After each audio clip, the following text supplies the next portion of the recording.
Hindi umattend ng SONA at hindi daw pinanood on television ng live na itong si Sara Duterte ang SONA ni Marcos Jr., President BBM. Hindi daw niya pinanood. Iwas talaga, no? Umiiwas. Meron tayong napanood na isang clip na or isang vlog na kung ano nga ay masama ang loob na itong si Sara Duterte. Wala naman tayong matandaan na kasapul-sapul para kay Sara Duterte na sinabi ni President BBM sa kanyang SONA. Mukhang wala naman. Di ba, or baka kasi nasapul sila doon sa pagbaban ng Pogo, or baka naman ay nadismaya, di ba?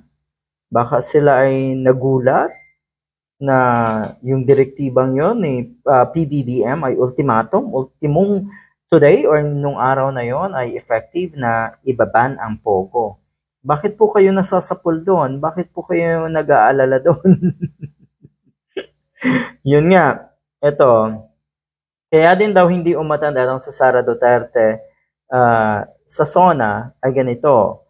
Sabi, kaya pala hindi umatand si Inday Sara ng SONA ay para maiwasan daw ang mga matang lilingon sa kanya pagka banggitin ng Pangulo ang tungkol sa kalagayan ng edukasyon ng bansa.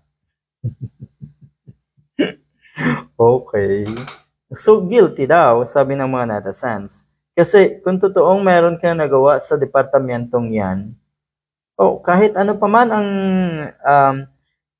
talakayan netong si Marcos Jr. nga sa SONA niya tungkol sa edukasyon, hindi ka dapat maapektuhan dahil meron ka naman kasi talagang ginawa. Kuno, ay kung wala talaga kasi, siguradong ito ay mga bagay, isa ito sa mga bagay na iniwasan nga netong si Sara Duterte.